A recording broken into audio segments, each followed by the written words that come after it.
മുഅദ്ദിൻ Sahib bank വിളിക്കുമ്പോൾ ഈ ദുനിയാവിലെ എന്തെല്ലാം വസ്തുക്കൾ ആ ബാങ്കിന്റെ ശബ്ദം കേൾക്കുന്നുണ്ടോ, മനുഷ്യനാകട്ടെ, മൃഗങ്ങളാകട്ടെ, വൃക്ഷങ്ങളാകട്ടെ, കല്ലുകളാകട്ടെ, മണൽത്തരികളാകട്ടെ, എന്തെല്ലാം വസ്തുക്കൾ ബാങ്ക് വിളിക്കുന്ന ശബ്ദം കേൾക്കുന്നുണ്ടോ, ഈ വസ്തുക്കൾ മുഴുവനും നാളെ അള്ളാന്റെ കോടതിയിൽ വരുമ്പോ ഇവര് മുഴുവനും പറയും, പടച്ചവനെ, ഈ മനുഷ്യൻ ബാങ്ക് വിളിക്കുന്നത് ഞാൻ കേട്ടു തമ്പുരാനെ, ഈ മനുഷ്യന് നീ പുറത്തു കൊടുക്കല്ല, ഈ മനുഷ്യന് നീ സ്വർഗം കൊടുക്കല്ല എന്ന് നാളെ സർവ്വ ചരാചരങ്ങളും അള്ളാഹുവിനോട് മുഅദ്ദിനു വേണ്ടി സാക്ഷി നിൽക്കുമെന്ന് നബിയുനാ റസൂലുള്ളാഹി. അള്ളാടെ പള്ളിയിൽ നിന്ന് ബാങ്ക് വിളിക്കുമ്പോ ഈ ലോകത്തുള്ള ഏതൊക്കെ വസ്തുക്കൾ കേട്ടിട്ടുണ്ടോ അത് മുഴുവനും നാളെ അള്ളാഹിനോട് പറയും, പടച്ചവനെ ശഫാഅത്ത് ചെയ്യും, അള്ളാഹുവേ ഞാൻ കേട്ട് പടച്ചവനെ ബാങ്ക് വിളിക്കുന്നത്, ഈ മനുഷ്യന് നീ പുറത്തു കൊടുക്ക്, സ്വർഗം കൊടുക്ക്. എല്ലാരും പറയും. ശൈത്താൻ കേട്ടാലോ, ബാങ്ക് വിളിക്കുന്നത് ശൈത്താൻ കേട്ടാൽ ശൈത്താൻ നാളെ അള്ളാഹിനോട് പറയേണ്ടി വരും, ഈ മനുഷ്യൻ ബാങ്ക് വിളിക്കുന്നത് ഞാൻ കേട്ട് തമ്പുരാനെ സ്വർഗം കൊടുക്ക്. അത് കേൾക്കാതിരിക്കാൻ വേണ്ടി ഇവൻ ഓടുന്നത് ചരിത്രം പറയുകയാ. അപ്പൊ ഞാൻ പറഞ്ഞു വന്നത്, ഈ ചെറുപ്പക്കാരൻ പറയുന്നു, അള്ളാന്റെ പരിശുദ്ധമായ കഅബാലയത്തിന്റെ കില്ല പിടിച്ചിട്ട് കരഞ്ഞുകൊണ്ട് ദുആ ചെയ്യുന്ന, പടച്ചവനെ എനിക്ക് ഈമാനുള്ള മരണം തരണേ, എന്റെ സഹോദരങ്ങളുടെ ഗതി എനിക്ക് വരുത്തരുത്. അള്ളാന്റെ കഅബാലയത്തിന്റെ കില്ല പിടിച്ചിട്ട് ദുആ ചെയ്യുന്നത് കണ്ടപ്പോ മഹാനവറുകളാ ചെറുപ്പക്കാരനോട് ചോദിക്കുകയാ, എന്താണ് നിന്റെ സഹോദരങ്ങൾക്ക് സംഭവിച്ചത്? നീ ഇങ്ങനെ ദുആ ചെയ്യാനുള്ള കാരണം എന്താണെന്ന് ചോദിക്കുമ്പോ അവിടെ നിന്ന് പറയുന്ന, തങ്ങള് എന്റെ മൂത്ത ജ്യേഷ്ഠനുണ്ടല്ലോ, അള്ളാഹുവിന്റെ പള്ളിയിലെ ബാങ്ക് വിളിക്കുന്ന മുഅദ്ദിനായിരുന്നു. 40 വർഷമാണ് ബാങ്ക് വിളിച്ചത്, 40 കൊല്ലമാണ് ബാങ്ക് വിളിച്ചത്. അവസാനം മരണസമയമെടുത്തു. സക്കറാത്തിന്റെ അവസ്ഥയിൽ കിടക്കുമ്പോ മരണത്തിന്റെ സമയമെടുത്തു. എന്നോട് പറഞ്ഞു, മോനെ ഖുർആൻ എടുത്തുകൊണ്ടുവരാ. ഞാൻ അല്ലാഹുവിന്റെ പരിശുദ്ധമായ ഖുർആൻ എന്നോട് എടുത്തുകൊണ്ടുവരാ പറഞ്ഞു. ഞാൻ ചിന്തിച്ചു, അല്ലാഹ് 40 കൊല്ലം ബാങ്ക് വിളിച്ച മനുഷ്യനാണല്ലോ, അവിടെ നിന്ന് ഖുർആൻ ഓതി മരിക്കാനായിരിക്കും തമ്പുരാന്. ഞാൻ അവിടെ നിന്ന് വളരെ സന്തോഷത്തോടെ അല്ലാഹുവിന്റെ ഖുർആൻ എടുത്ത് എന്റെ സഹോദരന്റെ കയ്യിൽ കൊണ്ടുകൊടുക്കുമ്പോ സുബ്ഹാനല്ലാഹ്, എനിക്കതിൽ വിശ്വാസമില്ലെന്ന് പറഞ്ഞിട്ട് ഖുർആൻ വലിച്ചെറിയുകയാ. എനിക്കിതിൽ വിശ്വാസമില്ല എന്ന് പറഞ്ഞുകൊണ്ട് ഖുർആൻ അവിടെ നിന്ന് വലിച്ചെറിയുകയാണ്. അവിടെ നിന്ന് പറയുന്ന, തങ്ങള് എന്റെ ജ്യേഷ്ഠന്റെ അവസാനം മോശമായിരുന്നു, അവിടുത്തെ മരണം മോശമായ മരണമായിരുന്നു. തങ്ങള് എന്റെ രണ്ടാമത്തെ ജ്യേഷ്ഠനുണ്ടല്ലോ, അതേ പള്ളിയിൽ തന്നെയാണ് ബാങ്ക് വിളിച്ചത്. 10 വർഷം എന്റെ രണ്ടാമത്തെ ജ്യേഷ്ഠനും ബാങ്ക് വിളിച്ചു. ആ ജ്യേഷ്ഠന്റെയും മരണം മോശമായിരുന്നു. അള്ളാന്റെ പള്ളിയില് ബാങ്ക് വിളിച്ചിരുന്ന എന്റെ 2 കൂടപ്പുറപ്പുകളുടെയും മരണം മോശമായ മരണമായിരുന്നു. അവരുടെ ആക്കിബത്ത് മോശമായി. തങ്ങള് അതേ പള്ളിയിൽ തന്നെയാണ് ഞാനും ബാങ്ക് വിളിക്കുന്നത്, അതേ പള്ളിയിൽ തന്നെയാണ് ഞാനും ബാങ്ക് വിളിക്കുന്നത്. പേടിയാണ് തങ്ങള്, പേടിയാണ് തങ്ങള്. എന്റെ സഹോദരങ്ങളുടെ ഗതി എനിക്ക് വരുത്തരുത്. അതിനാണ് ഞാൻ കഅബാലയത്തിന്റെ കില്ല പിടിച്ചിട്ട് അല്ലാഹുവിനോട് പൊട്ടിക്കരന്നുകൊണ്ട് ദുആ ചെയ്യുന്നത്. മഹാനവറുകൾക്ക് വല്ലാത്ത അത്ഭുതമായി. എന്തുകൊണ്ടാണ് ഇവരുടെ മരണം മോശമായത്, ഇവരുടെ ആഖിബത്ത് മോശമായത്? ഇവരെന്ത് പാപം ചെയ്തതിന്റെ പേരിലാണ്? എന്റെ പ്രിയമുള്ള സഹോദരാ, അവര് കള്ള് കുടിക്കുന്നവരായിരുന്നില്ലോ, അവര് കഞ്ചാവടിക്കുന്നവരായിരുന്നില്ലോ, അവര് ലഹരി വസ്തുക്കൾ ഉപയോഗിക്കുന്നവരായിരുന്നില്ലോ, അവര് വ്യഭിചരിക്കുന്നവരായിരുന്നില്ലോ, അവര് പലിശ തിന്നുന്നവരായിരുന്നില്ലോ, അവര് നിസ്കരിക്കാത്തവരായിരുന്നില്ലോ, അവർ അല്ലാഹുവിനെ മറന്ന് നടന്നവരായിരുന്നില്ലോ. പിന്നെ അവരുടെ അവസാനം മോശമാകാനുള്ള കാരണമെന്താ? ഈ സദസ്സിലിരിക്കുന്ന മുസ്ലിമേ, എന്റെ ഹൃദയത്തിൽ എഴുതി വെക്കാറുള്ള ചരിത്രമാണ്.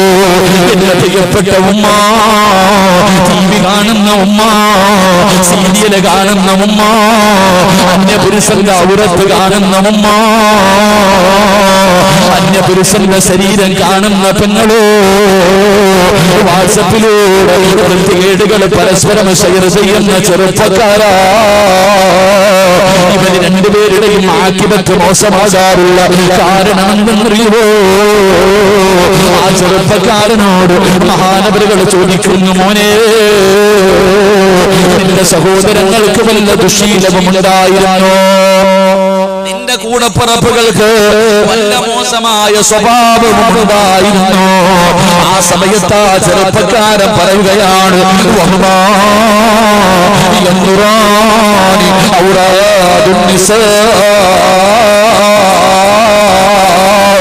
എന്റെ രണ്ട് സഹോദരങ്ങൾക്ക് ഒരേ ഒരു ദുശീലമുണ്ടായിരുന്നു. അവർക്ക് രണ്ടുപേർക്കും ഉണ്ടായിരുന്ന ഒരു ദുശീലം ഏതെന്നറിയോ?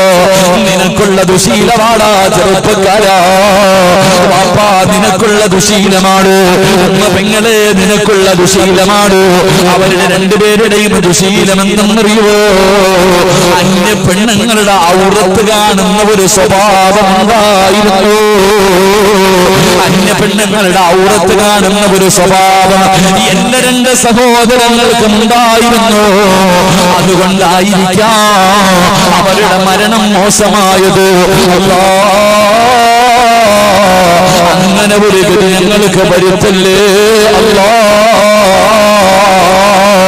ചെറുപ്പക്കാരാ, നിസാരമല്ലടോ അന്യ പെണ്ണിന്റെ ഔറത്ത് കാണുന്നത്, അന്യ പെണ്ണിന്റെ ശരീരം കണ്ട് ആസ്വദിക്കുന്നത്. അതൊരു നിസാര പാപമല്ല പെങ്ങള്, അതൊരു നിസാര തെറ്റല്ല. ഈ ലോകത്തു നിന്ന് യാത്ര പറയുന്ന സമയത്ത് ലാ ഇലാഹ ഇല്ലല്ലാഹ് പറഞ്ഞു മരിക്കണമെന്ന് നിനക്ക് മോഹമുണ്ടോ? നിർത്തിക്കോ, നിന്റെ ഈ ദുശീലം നിർത്തിക്കോ. അവിടെന്ന് പറയുകയാണ്, അവിടെന്ന് പറയുന്നു, തങ്ങള് എന്റെ രണ്ട് സഹോദരന്മാർക്ക് അവിടെന്ന് പറഞ്ഞു കൊടുക്ക, എന്റെ രണ്ട് ജ്യേഷ്ഠന്മാർക്ക് ഒരു ദുശീലമുണ്ടായിരുന്നു. എന്താ ദുശീലം? അന്യ പെണ്ണിന്റെ ഔറത്ത് കാണുന്ന ഒരു സ്വഭാവം ഉണ്ടായിരുന്നു. അള്ളാഹു നമുക്ക് ഈമാൻ നൽകി അനുഗ്രഹിക്കുമാറാകട്ടെ. നമുക്കുണ്ടല്ലോ 5 നേരം നിസ്കരിക്കും, തഹജ്ജുദ് നിസ്കരിക്കും, ദുഹാ നിസ്കരിക്കും, സുന്നത്ത് നോമ്പ് പിടിക്കും, ടിവിയുടെ ഫ്രണ്ടിൽ പോയിരുന്ന് സിനിമയും സീരിയലും കാണും. ഉമ്മ നോക്കിയ താത്താമാരെ കണ്ടിട്ടുണ്ടോ? ഫർദയും ഇട്ട് ഹിജാബ് ഇട്ട് ലാ ഇലാഹ ഇല്ലല്ലാഹ് ലാ ഇലാഹ ഇല്ലല്ലാഹ് മജ്ലിസിനൂറിനുണ്ട്, വഅലിനുണ്ട്, സ്വലാത്തിനുണ്ട്, എല്ലാത്തിനുമുണ്ട്, ടിവിയുടെ ഫ്രണ്ടിലുമുണ്ട്. അള്ളാഹു കാത്തിരക്ഷിക്കുമാറാകട്ടെ.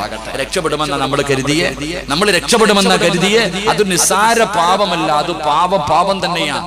മഹാനായ റസൂലുള്ളാഹി അള്ളാഹുവിന്റെ പരിശുദ്ധമായ ഖുർആൻ എവിടെന്ന് എന്റെ പ്രിയപ്പെട്ടവരെ, മഹാനായ സയ്യിദുന അബൂ ഹുറൈറ റളിയല്ലാഹു തആല അൻഹു 95 വയസ്സെങ്ങാണ്ടായി, 92 95 വയസ്സായി.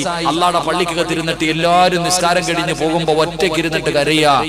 അള്ളാഹും അവിടെ നിന്ന് പൊട്ടിക്കരഞ്ഞുകൊണ്ട് അള്ളാഹുവിനോട് ദുആ ചെയ്യുന്നു, പടച്ചവനെ അള്ളാഹുവേ, അബൂ ഹുറൈറ തങ്ങൾ എല്ലാവരും പള്ളിയിൽ നിന്ന് പോയതിനു ശേഷം ഒറ്റയ്ക്ക് പള്ളിക്കകത്തിരുന്നിട്ട് ദുആ ചെയ്യും.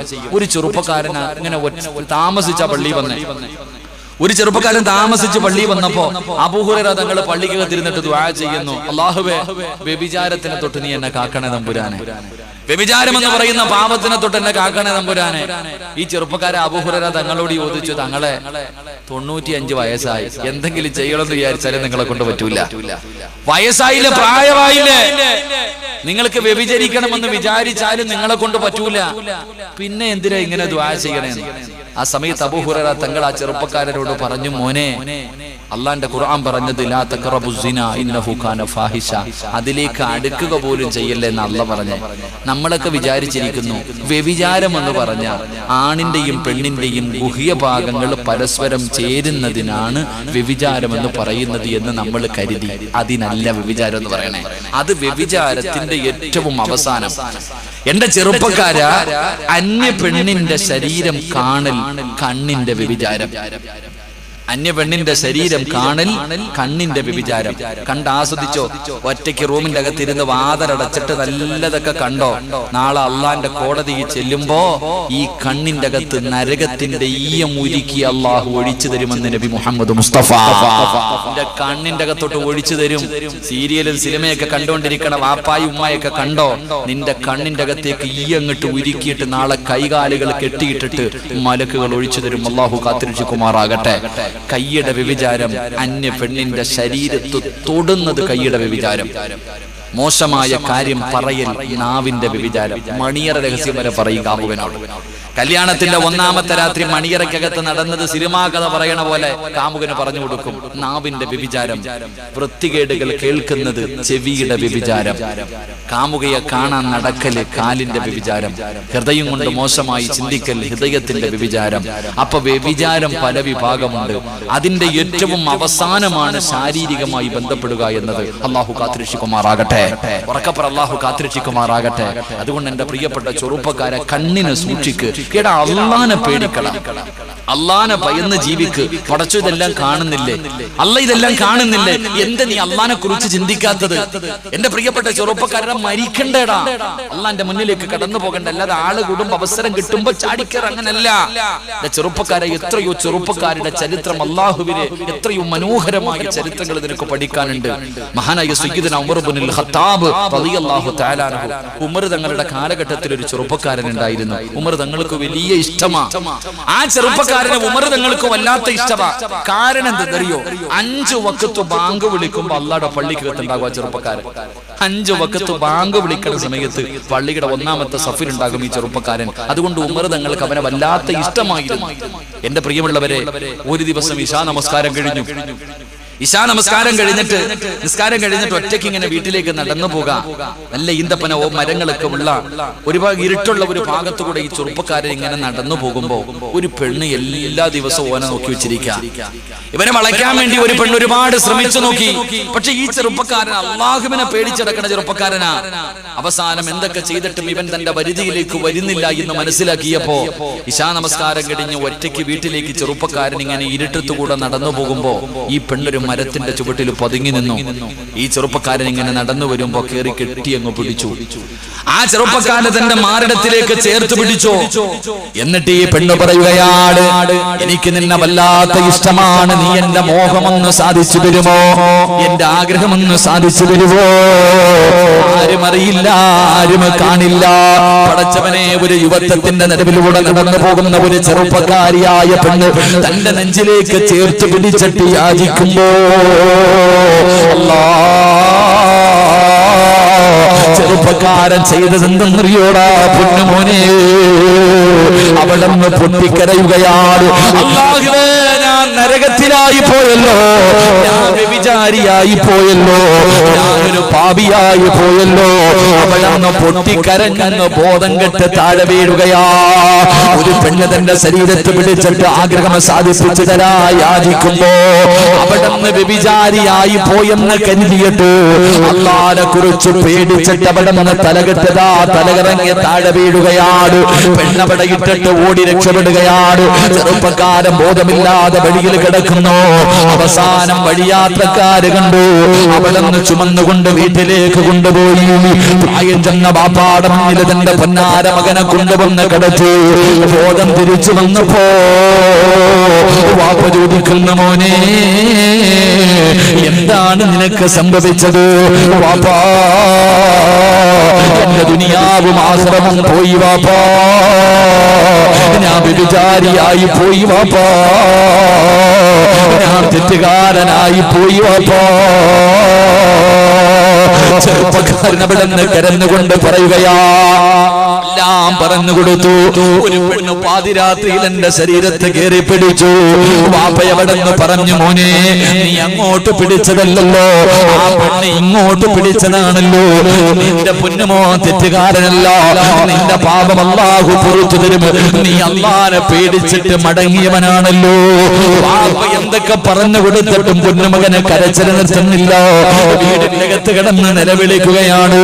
അവസാനം വാപ്പാന് പേടിയായി. എന്ത് പറഞ്ഞിട്ടും എന്റെ പൊന്നാര മകന്റെ കരച്ചിൽ തീരുന്നില്ല. അവിടെ നിന്ന് പറഞ്ഞു, വാപ്പാ,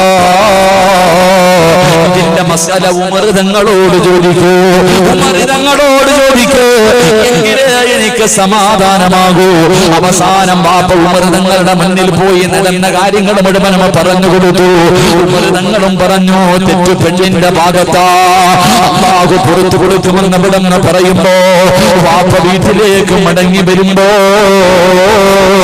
കാണുന്ന രംഗമെന്തെന്നറിയുമോ? സുബ്ഹാനല്ലാഹ്,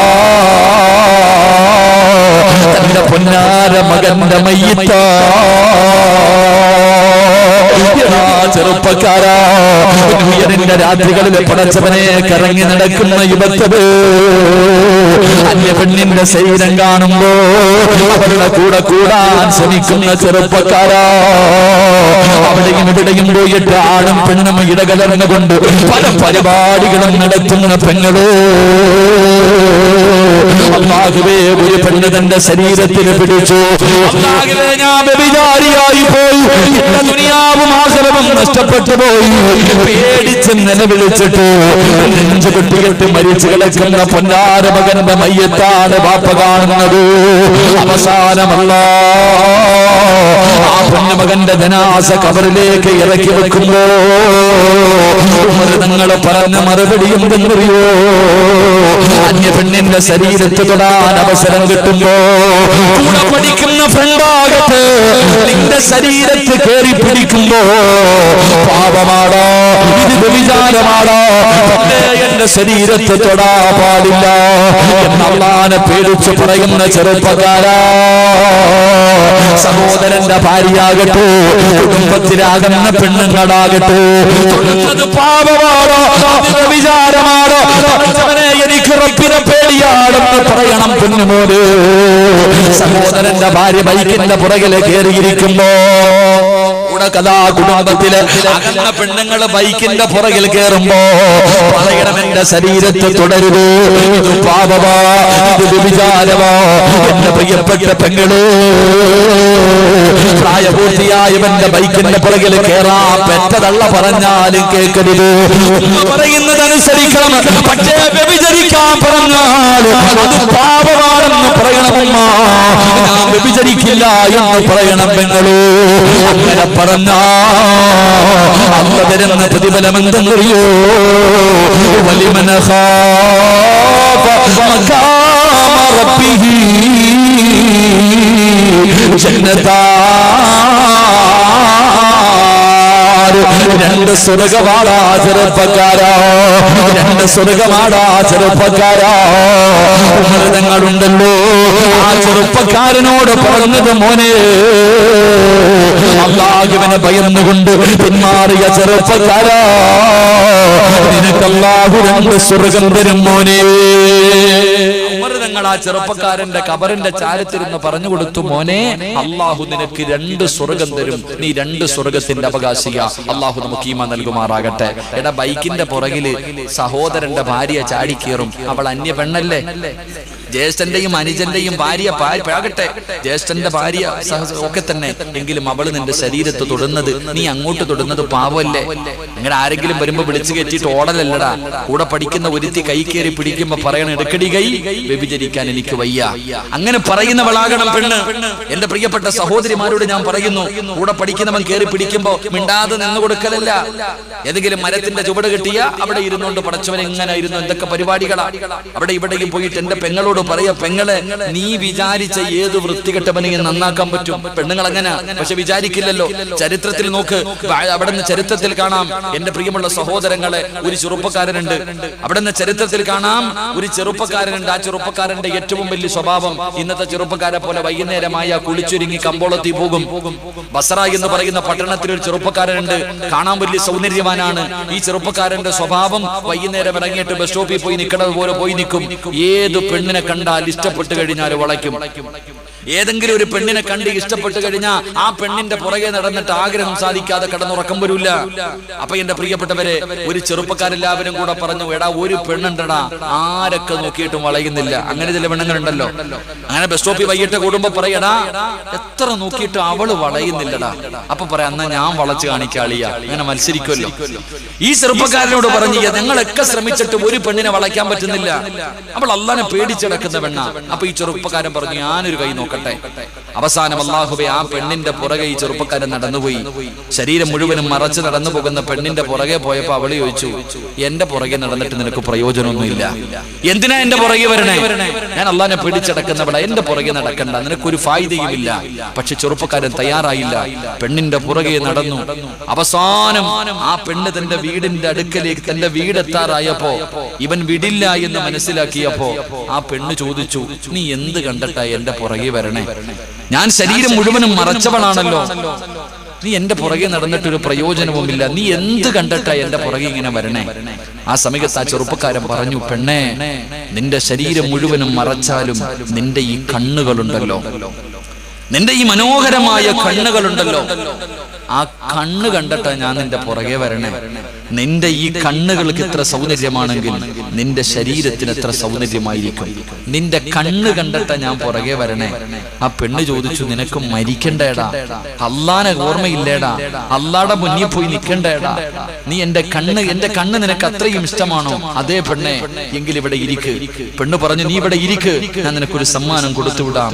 അള്ളാഹുവിനെ പേടിച്ച് നടക്കുന്ന പെണ്ണ് വീടിന്റെ അകത്തേക്ക് നിലവിളിച്ചു കൊണ്ടോടി തന്റെ വീടിന്റെ അകത്ത് പോയിട്ട് നെഞ്ചു പൊട്ടിയിട്ട് കരയുകയാ, അല്ലാഹുവേ, ഞാൻ കാരണം, എന്റെ കണ്ണ് കാരണം ഒരു ചെറുപ്പക്കാരൻ പാപം ചെയ്തല്ലോ അല്ലാ, എന്റെ കണ്ണ് കാരണം ഒരു ചെറുപ്പക്കാരൻ പാപം ചെയ്തല്ലോ അല്ലാ, അന്യ പുരുഷൻ എന്റെ കണ്ണ് കണ്ടല്ലോ അല്ലാ, ഇഷ്ടപ്പെട്ടു പോയല്ലോ അല്ലാ. അല്ലാഹുവേ, അവിടുന്ന് ചരിത്രം പറയുന്നു, ഒരു കത്തിയെടുത്തിട്ട് 2 കണ്ണിന്റെ കൃഷ്ണമണികൾ ചൂടുന്നങ്ങെടുത്തു. ഒരു കത്തിയെടുത്ത് 2 കണ്ണിന്റെ കൃഷ്ണമണികളും ചൂഴ്ന്നെടുത്ത് ഒരു തുണിയിൽ പൊതിഞ്ഞു. വീട്ടിലെ വേലക്കാരിയെ വിളിച്ചിട്ട് പറഞ്ഞു, ഇന്ന സ്ഥലത്ത് ഒരുത്തൻ ഇരിപ്പുണ്ട്, ഇത് കണ്ടിട്ട് വന്നതാ, കൊണ്ടുകൊടുത്തേക്കാൻ. ചെറുപ്പക്കാരൻ പെണ്ണ് കൊടുത്തു വിടുന്ന സമ്മാന പൊതിയും കാത്തിരിക്കുമ്പോ വീട്ടിലെ ജോലിക്കാരിയായ പെണ്ണ് കൊണ്ട് കൊടുത്തിട്ട് പറഞ്ഞു, ഇത് കണ്ടിട്ടല്ലേ നീ പുറകെ വന്ന, ഇന്നാ വെച്ചോ. ചെറുപ്പക്കാരൻ തുറന്നു നോക്കുമ്പോ രക്തത്തിൽ കലർന്നിരിക്കുന്ന 2 കൃഷ്ണമണികൾ. ചെറുപ്പക്കാരൻ അവിടെ നിന്ന് നിലവിളിച്ചുകൊണ്ട് തന്റെ വീട്ടിലേക്ക് ഓടി. കിടന്നിട്ടുറക്കം വരുന്നില്ല, ഭക്ഷണം കഴിക്കാൻ പറ്റുന്നില്ല, മനസ്സിന് സമാധാനമില്ല. അവസാനം അവിടെ നിന്ന് ആ പെണ്ണിനോട് പൊരുത്തം ചോദിക്കാൻ വേണ്ടി ആ ചെറുപ്പക്കാരൻ തന്റെ വീട് വിട്ട് പെണ്ണിന്റെ വീട് ലക്ഷ്യമാക്കി അവിടെ നിന്ന് നടന്നു. പെണ്ണിന്റെ വീടിന്റെ മുന്നിലേക്ക് ചെല്ലുമ്പോ സുബ്ഹാനല്ലാഹ്, കാണുന്ന കാഴ്ച ആ പെണ്ണിന്റെ മയ്യത്ത് ഇങ്ങനെ വെള്ള തുണിയിൽ പൊതിഞ്ഞുകൊണ്ടു പോകുന്ന രംഗവാ. അല്ലാഹുവേ, കണ്ണിന്റെ കൃഷ്ണമണികൾ എടുത്തു കഴിഞ്ഞു. അങ്ങനെ അവിടെ കിടന്ന് രക്തം വാർന്നു വാർന്ന് ആ പെണ്ണ് മരിച്ചുപോയി. ആ പെണ്ണിന്റെ മയ്യത്ത് ഇങ്ങനെ കൊണ്ടുപോകുന്ന രംഗമാണ് ചെറുപ്പക്കാരൻ കാണുന്നത്. അവന്റെ ഹൃദയത്തിന്റെ അകത്ത് ഇടിത്തി പോലെ ആ പെണ്ണ് ചോദിച്ച ചോദ്യം, അള്ളാനെ പേടിയില്ലേടാ, മരിക്കണ്ടേടാ, മരിക്കണ്ടേടാ? എന്റെ പ്രിയപ്പെട്ടവരെ, ആ ഒരൊറ്റ ചോദ്യം ആ ചെറുപ്പക്കാരനെ നന്നാക്കി. ആ ചെറുപ്പക്കാരൻ ആരെന്നറിയുമോ? ലോകമറിയുന്ന പണ്ഡിതനായി പിൽക്കാലത്ത് മാറിയെന്ന് ചരിത്രം പഠിപ്പിക്കുന്നു. അതുകൊണ്ട് സഹോദരങ്ങളെ, സഹോദരിമാരെ, തെറ്റുകൾ, അവസരങ്ങൾ കിട്ടുമ്പോൾ ആ അവസരങ്ങൾ മുതലാക്കലല്ല, അള്ളാഹുവിനെ പേടിച്ചു പിന്തിരിയലാ വേണ്ടത്. അവിടെ അള്ളാഹുവിനെ ഭയന്നുകൊണ്ട് അതിൽ നിന്ന് പിന്മാറലാ വേണ്ടത്. അതുകൊണ്ട് എന്റെ ചെറുപ്പക്കാരോട്, സഹോദരങ്ങളോട്, ഇതൊക്കെ തെറ്റാണെന്ന് എനിക്കും അറിയാം, നിങ്ങൾക്കും അറിയാം, എല്ലാവർക്കും അറിയാം ഇത് പാപമാണെന്ന്. എന്നിട്ടും ചെയ്യണില്ലേ? നിങ്ങൾ ആലോചിച്ച് നോക്കിയേ, ഏറ്റവും വലിയ ഗതികേട് എന്തെന്നറിയോ? നമ്മൾ എന്തെങ്കിലും തെറ്റ് ചെയ്തുകൊണ്ടിരിക്കുമ്പോ ആരെങ്കിലും, ഇപ്പം പാർക്കിലോ ബീച്ചിലോ എവിടെയെങ്കിലും കൊടക്കീടിൽ ഇരുന്നിട്ട് ഒരാണും പെണ്ണും എന്തെങ്കിലും ചെയ്തുകൊണ്ടിരിക്കുമ്പോ അവിടെ ജോലിക്ക് നിൽക്കുന്ന ഒരുത്തൻ നടന്നു വന്നാൽ മതി, പെട്ടെന്ന് മാറും. നമ്മൾ എന്തെങ്കിലും ഒരു തെറ്റ് ചെയ്തുകൊണ്ടിരിക്കുന്ന സമയത്ത് ഒരാള് നടന്നു വന്ന അപ്പൊ തന്നെ ആള് വരുന്നു എന്ന് പറഞ്ഞ് പേടിച്ച് നമ്മൾ മാറും. എന്നാ നീ ചിന്തിച്ചു നോക്ക്, കേവലം ഒരു മനുഷ്യൻ വന്നപ്പോ നീ പേടിച്ചു മാറി. അല്ല കാണുന്നുണ്ടല്ലോടാ ഇതൊക്കെ. പടച്ചവനിതെല്ലാം കണ്ടോണ്ടിരിക്കല്ലേ? അവന് കൊടുത്ത വില പോലും നീ അള്ളാഹ്ക്ക് കൊടുത്തില്ലല്ലോ. കേവലം ഒരു 2 മനസ്സ്, ഒരു 2 കാലുള്ള ജോലിക്ക് നിൽക്കുന്ന, പാർക്കിലും ബീച്ചിലും ജോലിക്ക് നിൽക്കുന്ന ഒരു സ്റ്റാഫിനെ കൊടുത്ത വില പോലും നിന്നെ പടച്ച അള്ളാഹ്ക്ക് നീ കൊടുത്തില്ലല്ലോടാ. ആലോചിച്ച് നോക്കിയേ, രക്ഷപ്പെടുമ്പോ നമുക്ക് എല്ലാവർക്കും അറിയാം ഇത് പാപമാണെന്ന്. എന്നിട്ടും എന്തേ ചെയ്യണേ? നന്നാകാൻ പറ്റണില്ല. ഏത് ചെറുപ്പക്കാരന്റെ മൊബൈൽ എടുത്തു നോക്കിയാലും വഴല്, ഏത് പെണ്ണിന്റെ മൊബൈൽ എടുത്തു നോക്കിയാലും വഴല്. മരണവും ഖബറും പരലോകവും മഹ്ശറയും എല്ലാത്തിന്റെ മൊബൈലിലും ഉണ്ട്. എന്നിട്ട് എന്റെ നന്നാകാത്ത? തലമറച്ചിട്ടുണ്ടോ? വയലിന്റെ സദസ്യം വന്നിരിക്കുന്ന പെണ്ണുങ്ങൾ, അപ്പുറത്തിരിക്കണ പെണ്ണുങ്ങൾ എത്ര എണ്ണം തലമറച്ചിട്ടുണ്ടാകും? നിങ്ങൾ പോയി നോക്കുന്ന ആലോചിക്കുക. ഈ ഇരിക്കണ ചെറുപ്പക്കാർക്ക് അറിയാം, മുടി പടി വെട്ടുന്നത് പോലെ വെട്ടി ആ മലക്ക് ശപിക്കും അറിയാത്ത ആരാ ഉള്ള? നിങ്ങൾ ചിന്തിക്ക്. ഇതൊക്കെ എല്ലാവർക്കും അറിയാം, എന്നിട്ടും പാപം ചെയ്യുന്നു, നന്നാകാൻ പറ്റുന്നില്ല.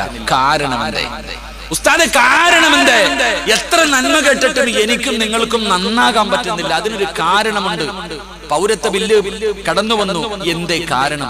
അവന്മാരെ കുറ്റം പറയണ്ട. ഖുർആൻ പറഞ്ഞു ലഹറൽ ഫസാദു ഫിൽ ബർരി വൽ ബഹർ. പരിശുദ്ധമായി ഖുർആൻ പറയുന്നുണ്ട് നമ്മുടെ കയ്യിലിരിപ്പ് നേരെയാകാത്തത് കൊണ്ടാ ഇതൊക്കെ ഉണ്ടായേ, അല്ലാതെ അവരെ കുറ്റം പറയണ്ട. നമ്മുടെ കയ്യിലിരിപ്പ് ശരിയാകാത്തത് കൊണ്ടാ. എടാ തിന്നുന്നത് ഹറാം, നീ നിന്റെ വ്യഭിചാരം ഒന്ന് നിർത്ത്, നീ നിന്റെ പലിശ തീറ്റി ഒന്ന് നിർത്ത്, നീ നിന്റെ കഞ്ചാവടി ഒന്ന് നിർത്ത്, നീ ഒന്ന് പള്ളി കയറിയിട്ട് നിസ്കരിക്കടാ. ഒരുത്തനും നിന്നെ പേടിപ്പിക്കാൻ വരില്ല. പക്ഷെ ഇതെല്ലാവർക്കും അറിയാം, എല്ലാവർക്കും അറിയാം. ഇപ്പോ എല്ലാ ശത്രുക്കളും ഒറ്റക്കെട്ടായിട്ട് മുസ്ലിം ഉമ്മത്തിന് എതിരെ തിരിഞ്ഞിരിക്കുക. ഇപ്പോഴും ഒരുമിപ്പിക്കാത്തവന്മാരുണ്ട്, ഇപ്പോഴും അതിനിടയിൽ കൂടെ നടക്കാം. എന്റെ പ്രിയപ്പെട്ടവരെ, എന്തേ കാരണം? ഒരൊറ്റ ചരിത്രം ഞാൻ പറയാം, നിർത്താം. ഒരേ ഒരു ചരിത്രം ഞാൻ പറയാം. ഇമാം റാസി തങ്ങൾ തന്റെ തഫ്സീറിൽ ഒരു ചരിത്രം പറയുന്നുണ്ട്. 1400 വർഷങ്ങൾക്ക് മുമ്പ് മദീനയുടെ തെരുവിലൂടെ ഒരു പെണ്ണിങ്ങനെ നിലവിളിച്ചുകൊണ്ട് ഓടുകയാണ്. എത്ര നന്മ കേട്ടാലും നന്നാകാൻ തോന്നാത്ത എല്ലാം കേട്ടോ, ആണായാലും പെണ്ണാണെങ്കിലും. എന്റെ പ്രിയമുള്ളവരെ, ഈ ചരിത്രം നിനക്കൊരു പാഠമാണ്. നീ തന്നെ ചോദിക്കുന്നല്ലോ, എത്ര വാഴ കേട്ടിട്ടും നന്നാകാൻ പറ്റുന്നില്ല. അതിന്റെ കാരണമാണ് പറയുന്നത്. ഇമാം റാസി തങ്ങൾ തന്റെ തഫ്സീറിൽ ചരിത്രം പറയുകയാ. കാനത്തും ഫീ സിഖത്തിൽ മദീന. യുവത്വത്തിന്റെ നിലവിലൂടെ നടന്നു പോകുന്ന ഒരു പെണ്ണ് മദീനയുടെ തെരുവിലൂടെ ഓടി നടക്കുകയാണ്, നിലവിളിച്ചുകൊണ്ട് ഓടുകയാണ്. എന്താണ് വിളിച്ചു ചോദിക്കുന്നത്? മുഹമ്മദ്, അല്ലാഹുവിന്റെ പ്രവാചകൻ എവിടെയാണ്? നബി എനിക്കൊന്ന് കാണിച്ചു തരുമോ? റസൂലിനെ എനിക്കൊന്ന് കാണിച്ചു തരുമോ? നിലവിളിച്ചുകൊണ്ടൊരു പെണ്ണിങ്ങനെ ഓടി നടക്കുകയാണ്. അവസാനം അവിടെ നിന്ന് സ്വഹാബത്ത് പറഞ്ഞു, പെണ്ണ് ആയിരിക്കുന്നതാണ് അല്ലാഹുവിന്റെ പ്രവാചകൻ. അവിടെ നിന്ന് മുത്തുനബിയെ കാണിച്ചു കൊടുക്കുകയാണ്. പെണ്ണ് പടന്ന ഇലാ ഹദറത്തി റസൂലില്ലാഹ്, മുത്തുനബിയുടെ ചാരത്തേക്ക് കരഞ്ഞുകൊണ്ട് ഓടുകയാണ്. യാ റസൂലല്ലാഹ്, അല്ലാഹുവിന്റെ നബിയേ, എന്റെ പാപം അല്ലാഹു പുറത്തു തരുമോ? എനിക്ക് തൗബയുണ്ടോ നബിയേ? പ്രവാചകന്റെ മുന്നിൽ കിടന്ന് നിലവിളിക്കുമ്പോ പ്രവാചകൻ അവിടെ നിന്ന് പറഞ്ഞ് കരച്ചിൽ നിർത്തൂ, നീ നിന്റെ നിലവിളി നിർത്തൂ. എന്താണ് നിന്റെ ജീവിതത്തിൽ സംഭവിച്ചതെന്ന് പറ. മുത്തുനബി അവിടെ നിന്ന് ചോദിക്കുമ്പോ പെണ്ണ് പറയുന്നു, യാ റസൂലല്ലാഹ്, എന്റെ ഭർത്താവ് ഒരു കച്ചവടക്കാരനാ, എന്റെ ഭർത്താവ് ഒരു കച്ചവടക്കാരനാ. എന്റെ ഭർത്താവ് പോയാ മാസങ്ങൾ കഴിഞ്ഞേ വരാറുള്ളൂ. ഗൾഫിൽ പോകുന്നത് പോലെയാണ്, പോയി കഴിഞ്ഞ മാസങ്ങൾ കഴിഞ്ഞിട്ടേ വരാറുള്ളൂ. എന്റെ ഭർത്താവ് അങ്ങനെ കച്ചവടത്തിന് പോയപ്പോ നീ സനയിതു യാ റസൂലല്ലാഹ്, ഞാൻ വ്യഭിചരിച്ചു നബിയേ, ഞാൻ ശാരീരികമായി ബന്ധപ്പെട്ടു, ഒരു പുരുഷനുമായി കിടപ്പറ പങ്കിട്ടു എന്ന് പറയുകയാ. ഞാൻ അതിലൂടെ ഗർഭിണിയായി നബിയേ, അതിലൂടെ ഗർഭിണിയായി. ആരോടും പറഞ്ഞില്ല, ഒരാളും അറിഞ്ഞില്ല. കാരണം ഭർത്താവ് നാട്ടിലില്ല, കൊല്ലങ്ങൾ കഴിഞ്ഞേ വരത്തുള്ളൂ. മാത്രമല്ല കുടുംബത്തിലും പരിസരത്തും വേറെ ആരുമില്ല. ആരും അറിയാതെ തന്റെ വയറ്റിൽ ചുമന്നുകൊണ്ട് നടന്നു. 9.5 മാസം കഴിഞ്ഞു നബിയേ, അവിടെ നിന്ന് ഞാനൊരു കുഞ്ഞിനെ പ്രസവിച്ചു നബിയേ. അവിടെ നിന്ന് ഒരു ആൺകുഞ്ഞിന് ജന്മം കൊടുക്കുകയാ. അവിടെ നിന്ന് ഒരു ആൺകുഞ്ഞിനെ പ്രസവിച്ചു. പ്രസവം കഴിഞ്ഞപ്പോ എന്ത് ചെയ്തെന്നറിയോ? പെണ്ണിന്റെ അതാ കുഞ്ഞിന്റെ കഴുത്ത് ഞെരിച്ചങ്ങ് കൊല്ലുകയാ. അവിടെ നിന്ന് കഴുത്ത് ഞെരിച്ചങ്ങ് കൊന്നുകളഞ്ഞു. 9.5 മാസക്കാലം ഗർഭം ചുമന്നു. മരണവേദനയുടെ വേദനയിൽ നിന്ന് പ്രസവിച്ചു. തന്റെ പൊന്നാര മകന്റെ കഴുത്ത് ഞെരിച്ചു കൊന്നുകളഞ്ഞു. മയ്യത്തെന്ത് ചെയ്തെന്നറിയുമോ ചെറുപ്പക്കാരാ? ഈ പെണ്ണിനൊരു ജോലി ഉണ്ടായിരുന്നു. അവിടെ നിന്ന് സുറുക്ക കച്ചവടം നടത്തുന്ന പെണ്ണായിരുന്നു. സുറുക്കയുടെ കച്ചവടം നടത്തുന്ന പെണ്ണാ. അല്ലാഹുവേ,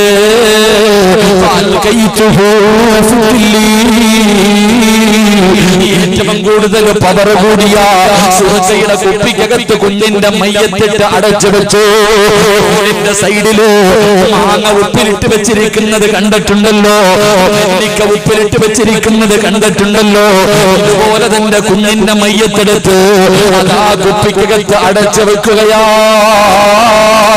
അതിനകത്ത് കിടന്ന് അഴുകുകയാ, അതിനകത്ത് കിടന്ന് ദ്രവിക്കുകയാ.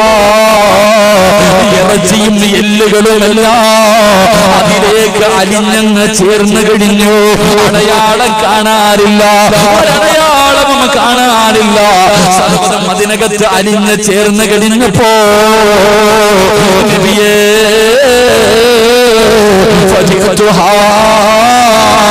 ജനങ്ങൾക്ക് കുടിക്കാൻ കൊടുത്തു. ജനങ്ങൾക്ക് കുടിക്കാൻ കൊടുത്തിട്ട് പൈസ വാങ്ങി അവിടുന്ന് കച്ചവടം നടത്തി. നബിയേ മുത്തുനബി കരയുകയാ, കൈകാലുകളെ വിറയ്ക്കാൻ തുടങ്ങി. മുത്തുനബിയുടെ താടിരോമത്തിലൂടെ കണ്ണുനീരിങ്ങനെ ഒഴുകുകയാണ്. ഒരു പെണ്ണ് മുത്തുനബിയുടെ മുന്നിൽ വന്നിട്ട് പറഞ്ഞു, നബിയെ എന്റെ ഭർത്താവ് കച്ചവടത്തിന് പോയ സമയത്ത് ഞാൻ വ്യഭിചരിച്ചു. ആ വ്യഭിചാരത്തിലൂടെ ഞാൻ ഗർഭിണിയായി. ഹോസ്പിറ്റലിൽ കൊണ്ടുപോയിട്ട് കലയ്ക്കൊന്നുമില്ല. ഉമ്മായും മോളും കൂടെ, ഭർത്താവ് ഗൾഫില് ഉമ്മായും മോളും കൂടെ പോയിട്ട് കലക്കൽ. അങ്ങനെ ഞാൻ മംഗലാപുരത്തൊന്നും കലക്കാനൊന്നും പോയില്ല. ഈ പെണ്ണ് വയറ്റി ചുമന്നുകൊണ്ട് തന്നെ നടന്നു. 9.5 മാസം കഴിഞ്ഞു, പ്രസവിച്ചു. കഴുത്ത് ഞെരിച്ചു കുഞ്ഞിനെ അങ്ങോട്ട് കൊന്നിട്ട് സുറുക്കയുടെ ഭരണിക്കകത്ത് ഉപ്പിലിടാൻ വെച്ചു. അതിനകത്ത് കിടന്ന് ഇറച്ചിയും എല്ലുകളും എല്ലാം അതിനകത്തേക്ക് അലിഞ്ഞ് ചേർന്ന് കഴിഞ്ഞു. ഒന്നും കാണുന്നില്ല, ജ്യൂസ് പോലെയായി. ഉടനെ തന്റെ വീട്ടിൽ വന്നവർക്കൊക്കെ അങ്ങോട്ട് വിളമ്പി അങ്ങോട്ട് കൊടുത്തു, പൈസക്ക് വിറ്റു. അള്ളാന്റെ റസൂൽ സല്ലല്ലാഹു അലൈഹി വസല്ലം തങ്ങൾ കരയാ, പടച്ചോനെ ഇങ്ങനെ ആകാൻ പറ്റൊരു പെണ്ണിന്? 18 വയസ്സ് 18 കൊല്ലം പോറ്റി വളർത്തിയ മോള് കോടതി വെച്ചിട്ട് ജഡ്ജി ചോദിച്ചു, പാപ്പാനെ വേണോ കാമുകനെ വേണോ? കാമുകനെ മതി. ഉമ്മ കാലി പിടിച്ചിട്ട് കരയാ, മോളെ പോകല്ലേടി, നിന്നെ പെറ്റു വളർത്തിയത് ഞാൻ, മോൾ പോകളവി ഇറങ്ങി പോവാ, എന്നെ ആർക്ക് വേണം? പെറ്റ തള്ളയെ കളഞ്ഞിട്ട് മോള് പോയി. എടാ സ്വന്തം പാപ്പാനെ തല്ലുന്നു, സ്വന്തം ഉമ്മാനെ ചീത്ത വിളിക്കുന്നു. എന്റെ മക്കൾ ഇങ്ങനെ ആകാനുള്ള കാരണം എന്താ? കാരണമാ ഞാൻ പറയുന്നേ. മഹാനായി റസൂലുള്ളാഹി സ്വല്ലല്ലാഹു അലൈഹി വസല്ലമ തങ്ങൾ ഈ പെണ്ണിനോട് ചോദിച്ചു, നീ ഇങ്ങനെ ആകാനുള്ള കാരണം എന്തെന്നറിയുമോ?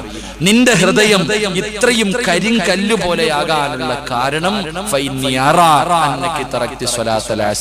നീ അസർ നിസ്കരിക്കാത്ത പെണ്ണായില്ലേ? ഇത്ര ചോദിച്ചത്. നീ അസർ നിസ്കരിക്കാറില്ലല്ലേ? ഞാൻ നിങ്ങളോട് ചോദിക്കാം, എടാ എത്ര നന്മ കേട്ടിട്ട് ഹൃദയത്തിൽ കേറാത്തവനെ, നീ അസർ നിസ്കരിക്കാറുണ്ടോ? അസർ നിസ്കരിക്കാത്തവന്റെ ഹൃദയം കഠിനമായി പോകും. അല്ലാഹു കാത്തിരക്ഷിക്കുമാറാകട്ടെ. അല്ലാഹു കാത്തിരക്ഷിക്കുമാറാകട്ടെ. അല്ലാഹു നമുക്ക് ഈമാൻ നൽകുമാറാകട്ടെ. അതുകൊണ്ട് എന്റെ പ്രിയപ്പെട്ട സഹോദരങ്ങളോട് പറയുകയാ, റബീഅത്ത് ബിൻ ഹുസൈം എന്ന് പറയുന്ന ചെറുപ്പക്കാരന് ഉണ്ടായിരുന്ന ഒന്നാമത്തെ ഗുണം ഹറാമ് കാണുന്നതിനെ തൊട്ട് കണ്ണിനെ സൂക്ഷിച്ച ചെറുപ്പക്കാരനായിരുന്നു. അതുകൊണ്ടാണ് ആ ചെറുപ്പക്കാരനെ മുത്തുനബി സ്നേഹിക്കുമെന്ന് അനസ് തങ്ങൾ പറഞ്ഞത്. ആ ഒരു നല്ല ഗുണം ജീവിതത്തിൽ ഇന്നു മുതൽ ഹയാത്താക്കാൻ അല്ലാഹു നമുക്ക് ഭാഗ്യം നൽകുമാറാകട്ടെ. അല്ലാഹു ഭാഗ്യം തരുമാറാകട്ടെ. അപ്പൊ ഇൻഷാ അല്ലാഹ് 2020 ഒന്നാമത്തെ രാത്രി ഒരു നല്ല നിയ്യത്ത് എടുക്കും. ഉസ്താദേ, ഇന്നു മുതൽ സെക്സ് കാണൂല, ഇന്നു മുതൽ വൃത്തികേടുകൾ കാണൂല, എന്റെ കഴിവിന്റെ പരമാവധി ഞാൻ ഹറാമ് കാണുന്നതിനെ തൊട്ട് എന്റെ കണ്ണിനെ ഞാൻ സൂക്ഷിക്കും. ഇനി എന്തെങ്കിലും കണ്ടുപോയാൽ ഞാൻ അള്ളാഹുവിനോട് പശ്ചാത്തപിച്ചു മടങ്ങും. അള്ളാഹു നമുക്ക് ഭാഗ്യം തരുമാറാകട്ടെ. നിയ്യത്ത് ചെയ്യുന്നവരൊക്കെ ഒന്ന് കൈവക്കിക്കും. ഇന്നു മുതൽ ഇൻഷാ അല്ലാഹ്